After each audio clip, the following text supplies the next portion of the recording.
a prequel to the Fractures series that we have been unpacking, this time focusing on Shadows of Evil in Dimension 63. A hidden underground city filled with keepers watching the humans above, murder, an otherworldly power source, and sins that will always mark us. These are the defining traits of Shadows of Evil. And today, I wanted to take a step back on our journey through the Fractures before we get into Gorod Krovi, and instead take a look at the world before the Fractures, Shadows of Evil. This means that we are going to take a long look at Dimension 63 and how Origins transitions into Shadows of Evil, and find content we would have otherwise never known by deep diving the recently leaked developer documentations once again. As he said, we've already done this for some of the other maps, but because we started with the Giant, it meant that Shadows of Evil was initially passed over. So I wanted to go back and do a video on it as well. And the previous videos I've done on the Giant / the Eisendrak and Zetsubo no Shima will be linked in this video's description. Plus, some new files from the hard drive were recently broken open thanks to someone discovering their passwords. So we have even more to talk about than ever before. Shadows of Evil is one of my favourite maps that has ever released. I didn't like it on launch, I found it too overcomplicated, but the atmosphere especially really grew on me over the years. And with a few little tweaks and updates over the course of the DLC season, it made Shadows of Evil a lot more replayable. It feels like a completely otherworldly experience compared to the other maps, and we have even more to talk about than ever before. So if you are similarly a fan of this map, whether it's gameplay wise or you love the enriching atmosphere and lore, stay tuned so you don't miss a single thing.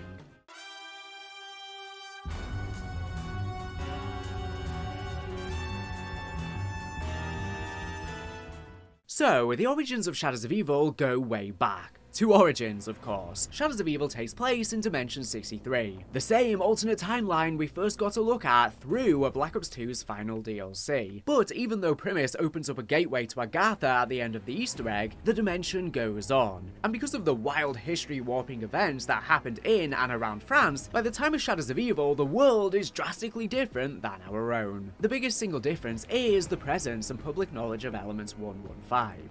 Thanks to the dig site in northern France and the huge deposits of Element 115 found in and around it, and Group 935's insane innovations for Germany like the giant robots, the level of technology found in this world is astonishingly different. Shadows of Evil takes place on April 25th, 1944, making its setting very close to that of Mob of the Dead's December 31st, 1933. However, now that we aren't only inside Alcatraz, and instead get access to more of the world, things seem very different. While Mob of the Dead felt like a very traditional 40s era mobster setting, that was only because of the very poor state of Alcatraz. But with Shadows of Evil now confirming that Mob of the Dead, Origins, and itself are all in a timeline together, we see the results of 935's advancements. The documents call out explicit design decisions to show us that Morg City runs on Element 115 generators, the things that we shock in beast mode around the map. The city, rather than any traditional power plants, simply uses small Element 115 generators that create enough power to run entire city blocks. We can also see in the Civil Protector a consequence of Group 935's research. The giant robot technology has been put into a smaller and mass-producible size, resulting in what the documents reveal is a robotic police force in Morg City. What we knew you could call in the Civil Protector, and it definitely looked like one of the robots from Origins, what we did not know without these documents is that a good chunk of the police force at this point had become entirely robotic, replacing humans' jobs, which is part of why Jackie Vincent is under so much pressure as a struggling mere human detective when we first see him.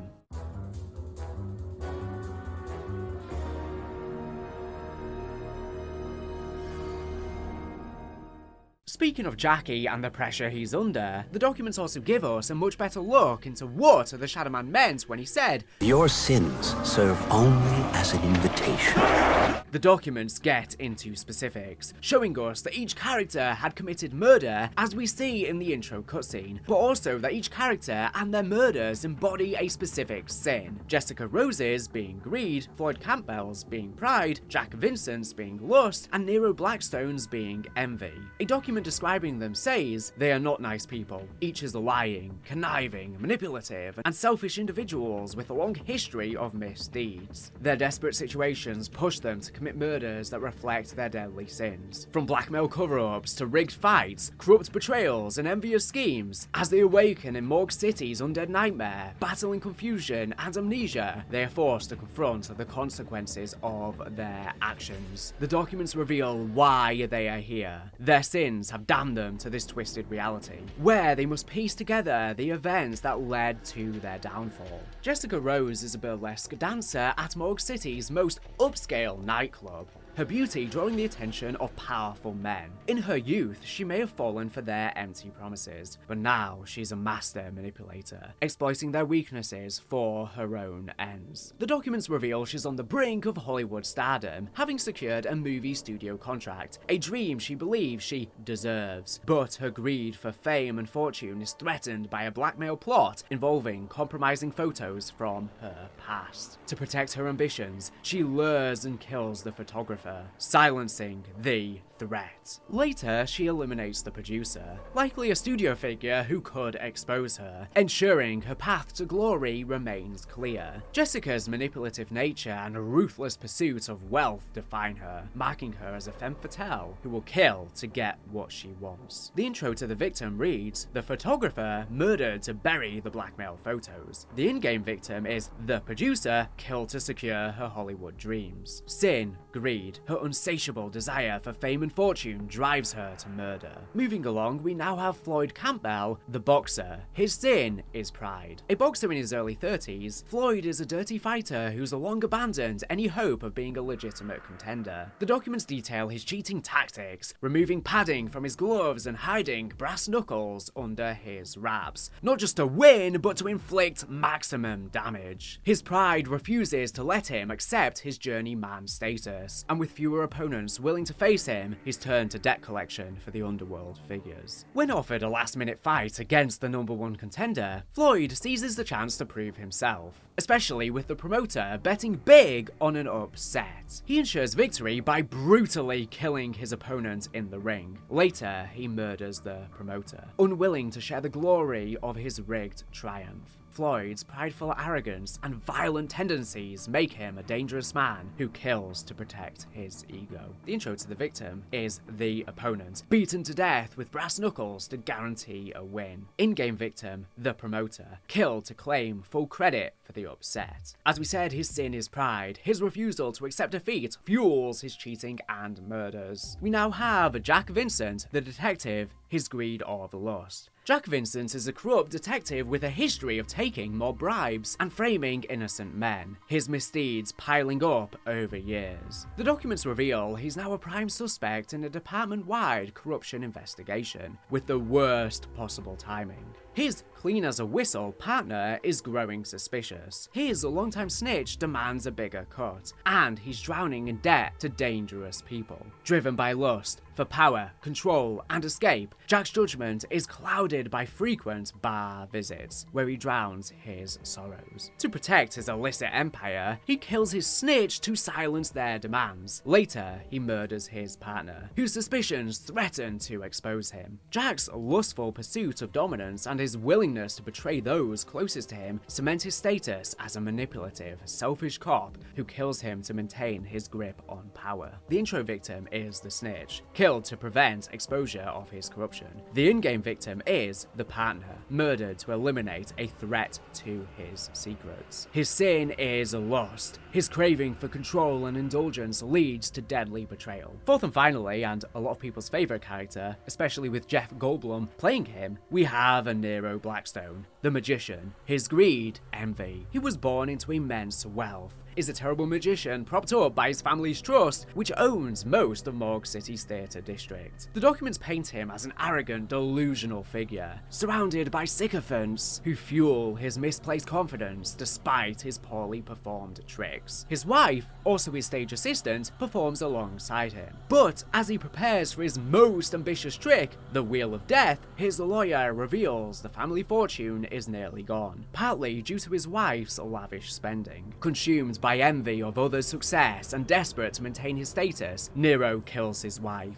staging her death to claim insurance money. He later murders his lawyer, silencing the bearer of bad financial news. Nero's envious rage and selfish need to preserve his false image drive him to commit these murders, revealing a man wholly detached from reality. The intro victim is of course his wife, killed in a staged accident to erase her debt. The in-game victim is the lawyer, murdered to hide the truth about his financial ruin. His sin is envy. His jealousy of others' success fuels his deadly schemes. These sins that connect the other world to this one begin to define the characters and their connections with the Apothicons/Keeper weaponry throughout the map.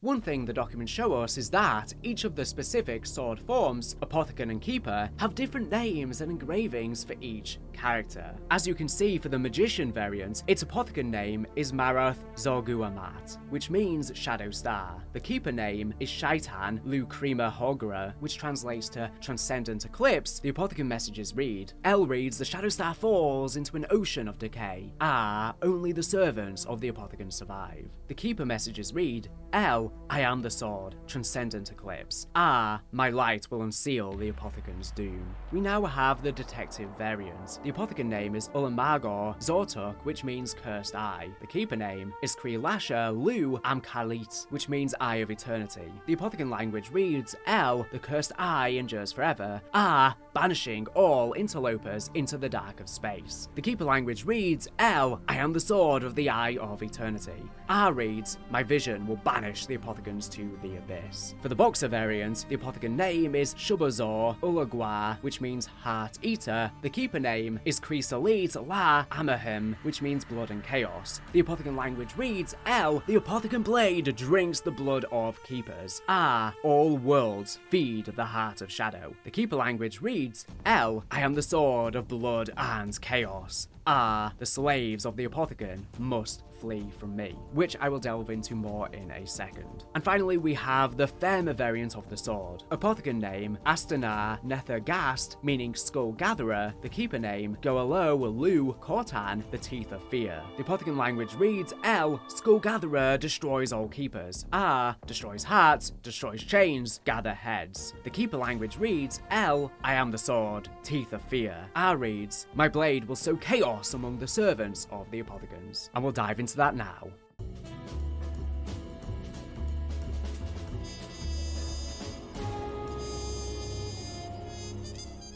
Each of the characters' sins also allows them to be contacted by the SHADOWMAN, who poisons each of them, intentionally leaving it as a mystery when they wake up in this world as to whether or not they are even alive. Could this be another afterlife-style loop like Morg of the Dead? Or were the characters simply knocked unconscious? We are meant to be unsure, with it never explicitly stated, according to what they were planning here. But now with the new knowledge of liminal spaces currently in the Dark Ether storyline with Shattered Veil, Shadows of Evil could be interpreted as being one between the regular world and the Dark Ether, its own little pocket, where the dead can live on after death.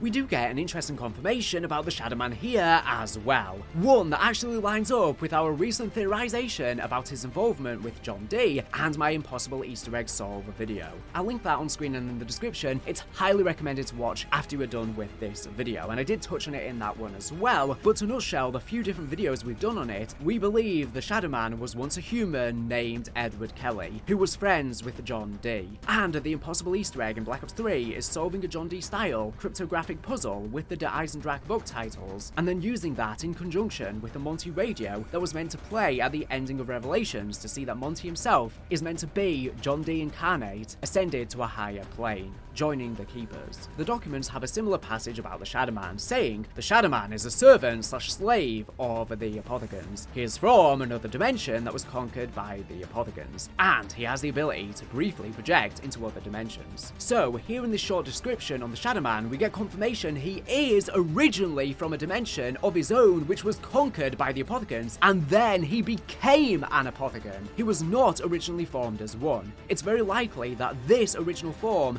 was his human form, Edward Kelly. The Zombies timeline says in the beginning there were just the Keepers, the SHADOWMAN, and Monty. This is in contrast to that. I believe in the beginning simply refers to the original fracturing of the storyline. I believe John Dee and then the SHADOWMAN became Keepers when they ascended to a higher plane.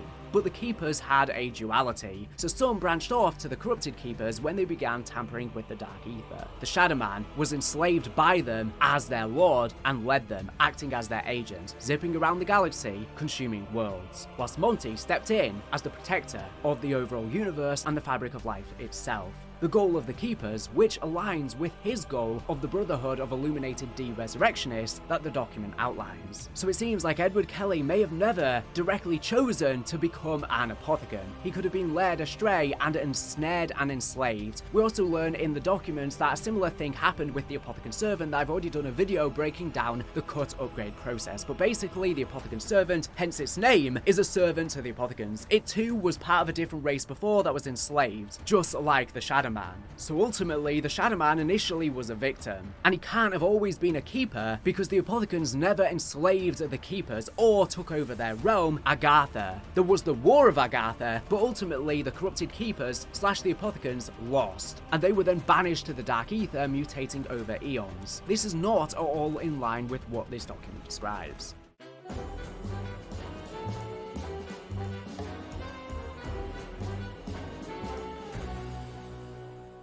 Moving on, we also finally get a confirmation to a very old debate about Shadows of Evil. Where exactly is it located? Well, it's clear that a large amount of its visual influence comes from large cities like Chicago or New York City. We did see, for example, some silhouettes from Chicago in some of the promotional material before the map released. Much of the lore seems to suggest that it could actually be in the Dimension 63 version of San Francisco, with its reality warped slightly out of sync, liminal. For one, Jackie Vincent had history with Sal DeLuca, who owned a laundromat you can see in Morg City. Of course, we already know this from the note we found on the map. The documents confirm it. And we learn from the documents Jackie had part in arresting him, and he ended up sent to Alcatraz as a result. This, among a few other smaller things, led fans to debate where exactly in the US Morg City would be. The West Coast, like Alcatraz and San Francisco, or the East Coast, like New York or Chicago. The documents confirm that Morg City is indeed set somewhere between New York and Chicago on the East Coast, being based on a combination of these cities as well as Gotham City, which in and of itself is just an Art Deco New Jersey.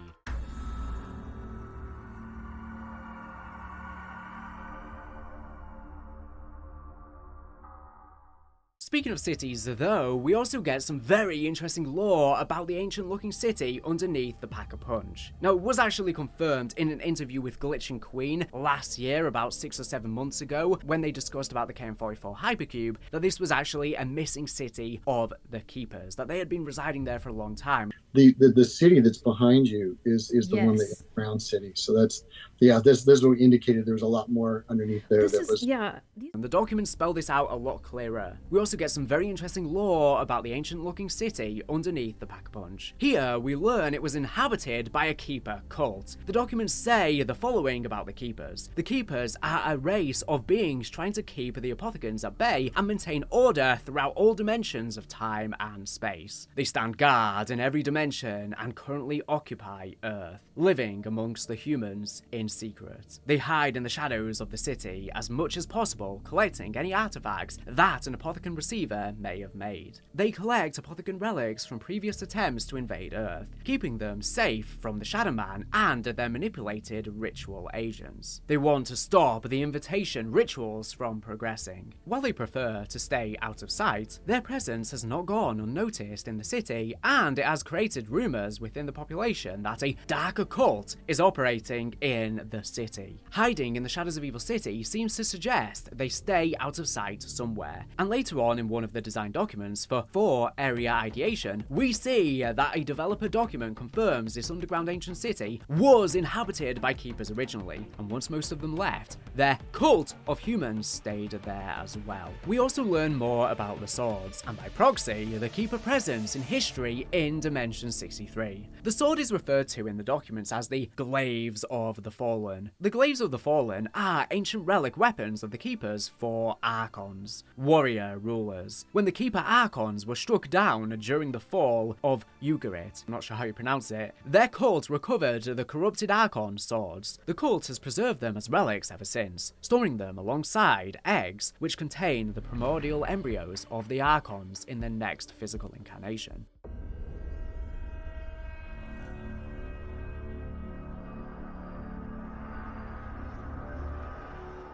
Now obviously this is a plot never mentioned directly in the game, however, within the John Dee books collection, there is a specific book called The Evil Archon, and in fact, these books are present yet again on Revelations, where there are 2 books in the Revelations in the Der Eisendrache section, specifically both being the Evil Archon, suggesting this was somewhat an element in canon and not exclusive to just the documents. And then that's interesting because come Vanguard Zombies, we were introduced to the concept of an Archon, which is when the construct grants an inhabitant who's completed a set of trials basically infinite power to do whatever they wish. We know that the first Archon eradicated a parasitic species, and now these documents are referring to certain keepers being Archons. It makes me wonder if they did in fact worship the construct and they were given power by it, and it was this power that helped aid in the banishment and defeat of the Apothicons, helping them to win the war. But that's just speculation, of course. Many writers are new now, but maybe they have expanded on this idea that's been actually in the works for a very long time, since 2015, into Vanguard Zombies of all things. This could have been the initial concept which continued to get developed until it fully made its way into the game in the forefront. Anyways, we'll never know for sure, but let's get into this further.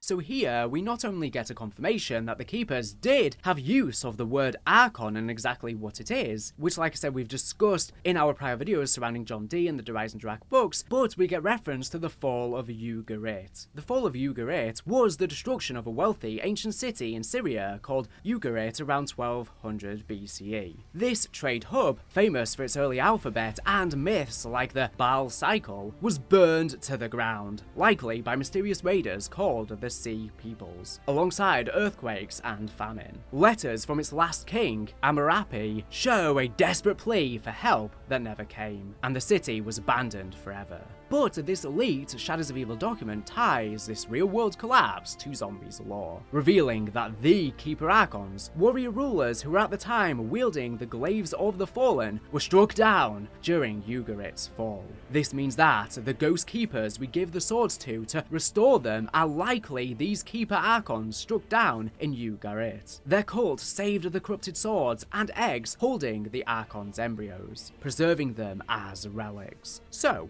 what does this mean? Was UGARIT a Keeper stronghold? Did the Apothicons, maybe through the Sea Peoples, orchestrate this to cripple the Keepers? And how do these swords end up in Morg City? The documents unfortunately don't go into much more detail that I can find, but this suggests a far deeper history with humanity and Keepers than he originally expected to see. We see some of this in the lore of Zetsubo no Shima that we discussed in the prior video on the Zetsubo no Shima fracture. You can see on screen and in the description. But the point there was that the history of the original timeline had been warped that drastically. So seeing it here in the natural history of Dimension 63 is quite interesting. But then again, Dimension 63 can be seen kind of like a fracture in the sense that there's a lot more element 115 here than the other dimensions, much like within the fractures. Therefore, the Apothicons would have greater hold in being able to break into these realities, therefore more Keepers would be needed to guard against them. But that just about wraps it up for what we can learn about the world of Shadows of Evil from the late documents. There's obviously a lot more to the lore of Shadows of Evil, but most of which is presented in-game, and I didn't want to just read you a bunch of the radios that we already know about, but they can slot in nicely into this greater picture. But let me know if that's something you want to see me tackle in a future video as one big timeline.